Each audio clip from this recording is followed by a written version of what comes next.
আমার পিছনে আছেন সাবেক অ্যাম্বাসেডর মারুফুজ্জামান, আমার বাম পাশে আছেন ব্রিগেডিয়ার জেনারেল আব্দুল আমান আদবি, উনি সচিব পররাষ্ট্র মন্ত্রণালয় এবং অ্যাম্বাসেডর। আমার ওদিকে আছেন লেফটেন্যান্ট কর্নেল হাসিন, সবাই চিনি, সবাই আমরা গুম পরিবারের মানুষ। তা আমাদেরকে তো গুমে যেটা হচ্ছে অতি বললাম নাই, ঘটনা সব আপনারা জানেন। আমার উদ্দেশ্য ছিল আজকে একমাত্র মহান আল্লাহর দরবারে এই জন্য প্রার্থনা জানাচ্ছি, দোয়া করছি আল্লাহর কাছে আমরা শুকরিয়া জানাচ্ছি। তা আমাদের যেটা ছিল আমরা গুমের বিচার পাওয়ার, চূড়ান্ত বিচার পাওয়ার পদক্ষেপে প্রথম ধাপ আজকে সাকসেসফুল। যেসব আসামি রাষ্ট্রীয় ড্রেস পরে রাষ্ট্রীয় প্রতিষ্ঠানের থেকে যারা ফ্যাসিস্টদের পক্ষ হয়ে এভাবে গুম খুনে জড়িত ছিল তাদেরকে যাতে এখানে আনতে পারছি, সেজন্য thanks to the government, thanks to the court, thanks to the ICT, thanks to the chief prosecutor all. আর আমরা যেটা বিচার চাচ্ছি, আশা করি বিচার পাবো। আর বিচারে প্রথম পদক্ষেপে যেহেতু সংশয় ছিল যে আজকে তাদের এইসব কি বলে আসামিদেরকে আনবে কিনা, যা হোক শেষ পর্যন্ত আনছে, বাধ্য হচ্ছে আসছে ওনারা, ওনাদেরকে অলরেডি কারাগারে প্রেরণ করা হয়েছে। বাকি যারা বিদেশ আছে তাদেরকে আমাদের দাবি তাদেরকে জন্য ইন্টারপোলের মাধ্যমে যে হোক পত্রপত্রিকা বিজ্ঞাপন দিয়ে ইন্টারপোলের মাধ্যমে তাদের বিদেশ ধরে আবার কোর্টে হাজির। আসসালামু আলাইকুম, আমি অ্যাম্বাসেডর মারুফুজ্জামান, আমি সচিব ব্রিগেড পররাষ্ট্র মন্ত্রণালয় থেকে। আমাকে 16 মাস গুম করে রাখা হয়। আমাকে যখন গুম করে রাখা হয় জয়েন্ট ইন্টারোগেশন সেল, যেটা আপনার কোড নেম হলো আয়নাগর, তার আগের নাম ছিল ব্ল্যাক হোল। আমি আজমি হাসিন, কর্নেল হাসিন আমরা একসাথে একই সময় ছিলাম। ইকবাল সাহেব, আমরা এই 4 জন একই পিরিয়ডে ছিলাম। আপনাদের সবাইকে একই বিল্ডিংয়ে জিআইসির 2-3টা ব্লক আছে, ওখানে ছিলাম। এবং আল্লাহর কাছে আমাদের হাজার শুকুর যে আপনাদের জন্য, আমাদের দেশের মানুষের জন্য দোয়ার জন্য আজকে আমরা বেঁচে আসছি। এটা আমাদের সেকেন্ড জীবন।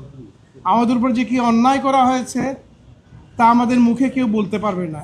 একদিন যদি কেউ রাখা হয় তাহলে বুঝবেন যে তার কী অবস্থা হয়।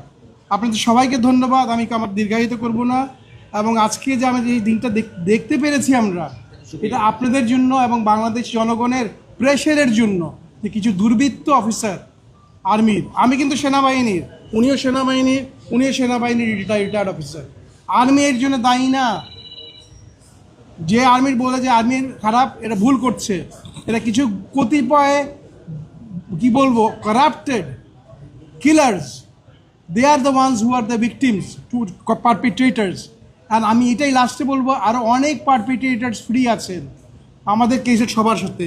ওদেরকে যেন এনে একইভাবে এবং প্রিজন ভ্যানে এনে, এসি রুমে এনে, অফিসার্স মেসের খাওয়ায় না খাওয়ায় আমাদের যেভাবে রাখা হয়েছিল ওদেরকে যেন ঠিক একইভাবে রাখা হয়, তার চেয়েও কঠিনভাবে রাখা হয়। Because they have committed crimes against humanity, মানবতা বিরোধী অপরাধ। এইটা একটা UN grave crime against humanity একটা ক্লজই আছে।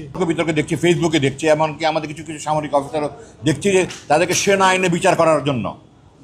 আমি বাংলাদেশ সেনাবাহিনী যে আমাদের আইন বিভাগ আছে, এটাকে জাজ অ্যাডভোকেট জেনারেল ব্রাঞ্চ আছে বলে, জ্যাক ব্রাঞ্চের সর্বোচ্চ পর্যায়ে যিনি, ব্রিগেডিয়ার জেনারেল র্যাঙ্ক। আমি কয়েকজনের সাথে কথা বলেছি যারা জ্যাক ব্রাঞ্চের প্রধান ছিলেন। 4টা আইন তারা অপরাধ করেছে যেটা সেনাবাহিনীতে কোনো বিচার করার আইনই নাই।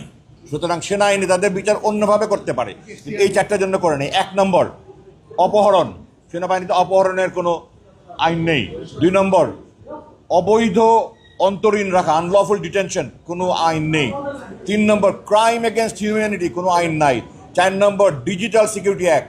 তো যে সমস্ত আইন সেনাবাহিনীতে নাই, ওগুলোর জন্য সে বাইরের অপরাধের সাথে সংযুক্ত তাকে বাইরের কোর্টেই করতে হবে।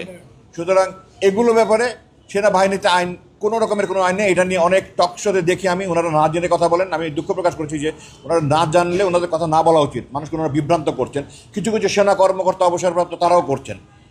আমি স্পষ্ট বলতে চাই, তারা যে সমস্ত অপরাধ করেছে, আমি যে 4টা কথা বললাম, এগুলো সেনাবাহিনীতে বিচারের কোনো আইন নাই। তাহলে কি তারা মাফ পেয়ে যাবে? না, তারা বেসামরিক আদালতে তাদের বিচার হতে হবে। ধন্যবাদ।